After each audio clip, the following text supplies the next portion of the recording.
There's a fine line between compassion and captivity. At first, helping someone feels good, almost noble.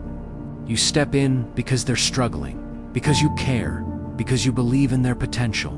But slowly, something changes. The gratitude fades, the requests multiply, and what began as kindness turns into quiet control. You're no longer helping, you're being held hostage by obligation. This is what happens when dependence becomes a weapon. When someone learns that your empathy is your weakness, and they begin to use it not consciously at first, but deliberately enough to keep you trapped. Psychologically, it starts with what's called learned helplessness. The dependent person has discovered that the easiest way to get what they want isn't effort, it's pity. They've realized that vulnerability can be currency, and they spend it freely. They come to you with problems they could solve, but won't. They collapse just enough to make you step in, and once you do, the trap closes. Each time you rescue them, their dependence deepens, and your guilt grows. They start saying things like, "I don't know what I'd do without you. You're the only one I can count on." Those words sound affectionate, but they're not. They're chains disguised as praise. They bind you through emotional debt. Because how do you walk away from someone who says they can't survive without you? What most people don't see is that dependence is power. When someone convinces you that their well-being rests on your shoulders, they gain control. You stop saying no because no feels cruel. You stop setting boundaries because boundaries feel like betrayal. You start overgiving just to keep the peace until peace becomes exhaustion. The dependent person thrives on this dynamic. They've built an identity around being the one who's helped, not the one who helps. And when your giving slows, they panic. They accuse you of being selfish, cold, or different. But what they're really saying is, "I can't manipulate you anymore." This cycle is sustained by guilt, one of the most potent psychological tools in existence. Guilt keeps you compliant long after compassion runs dry. It's the invisible leash that tugs at your conscience every time you think about stepping back. You replay all the times they cried, all the times they said they needed you. You tell yourself walking away would make you heartless. But the truth is, staying is what's killing you. Because here's the dark reality. Not everyone who asks for help wants to heal. Some people don't want solutions. They want saviors. They don't want to grow. They want to be rescued. They use their fragility as leverage, and every time you fix their problems, you feed the illusion that they can't survive without you. You become their emotional life support, and they'll make sure you never pull the plug. This is what therapists call covert control. It's manipulation disguised as need. Unlike overt abusers who use anger or dominance, covert dependents use helplessness. They cry instead of command, plead instead of threaten. But the outcome is the same. You lose power, they gain it. And over time, you start shrinking. You become afraid to disappoint. You censor your joy around them because it triggers their insecurity.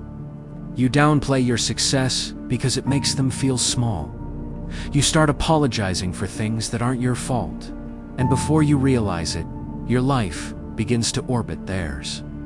Their problems, their moods, their needs, all of it becomes your responsibility. But dependence, once rewarded, doesn't stop. It grows. Every time you save them, they learn that collapsing gets results. They learn that helplessness equals control. And that's when helping turns toxic, because you're no longer empowering them, you're enabling them. You're feeding their fear of self-reliance and sacrificing your peace to maintain their comfort. This is the moment where you have to ask yourself, when did helping stop being kind and start being control? The truth is, most people who get trapped in this dynamic aren't naive, they're empathetic. They see pain and feel responsible for it. They confuse compassion with duty. But when your empathy lacks boundaries, it turns into enslavement. And what began as love becomes survival, not for them, but for you. You're surviving their dependence, not healing it. Psychologically, helpers often suffer from what's called the savior complex. It's not arrogance, it's conditioning. Somewhere in your past, you learned that your worth comes from being needed. Maybe you had to grow up too fast, constantly fixing things for the adults around you. Maybe you were praised only when you were useful. That pattern doesn't disappear, it evolves. You become an adult who unconsciously seeks broken people because being their solution gives you identity. But the danger is this: people who depend on you too much will never let you outgrow the role they need you to play. The moment you start healing, they'll feel abandoned. The moment you start saying no, they'll hear you don't love me anymore. Because your growth threatens their comfort. If you stop rescuing them, they have to face the one person they've been avoiding their entire lives, themselves. And that's the psychological core of dependence, avoidance. Dependents don't avoid responsibility because they're lazy. They avoid it because responsibility requires reflection. It requires admitting that their pain is self-sustained, not always externally caused.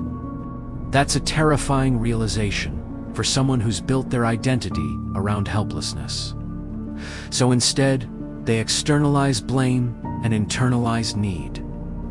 They rewrite every story to make themselves the victim and you the hero, because that's the only way the script continues. But here's where it gets darker.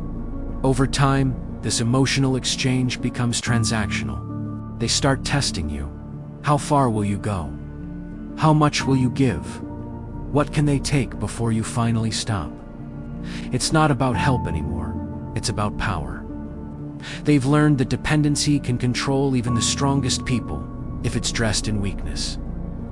And when you finally reach your breaking point, they don't apologize. They collapse harder. The tears come, the guilt resurfaces. And suddenly, you're comforting the same person who caused your exhaustion. That's the genius of emotional manipulation. It always flips the script. You're the villain for walking away, even though you were never the one doing harm. The mind of the rescuer struggles to accept this truth, because to detach feels cruel. To set boundaries feels cold. But boundaries aren't cruelty, they're honesty. They say, I love you, but I won't participate in your self-destruction. They say, I care about you, but I care about me too. You see, real helping empowers others. It gives them tools, not dependence. But toxic helping, the kind that keeps someone reliant, feeds ego, guilt, and control. That's why the only way out of the trap is through discomfort. You have to let them feel the consequences of their inaction. You have to tolerate their disapproval, their anger, their tears.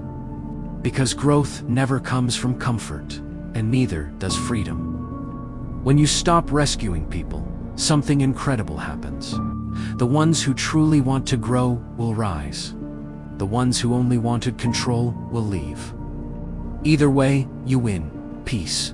But you must remember, your peace will always offend the people who profited from your chaos.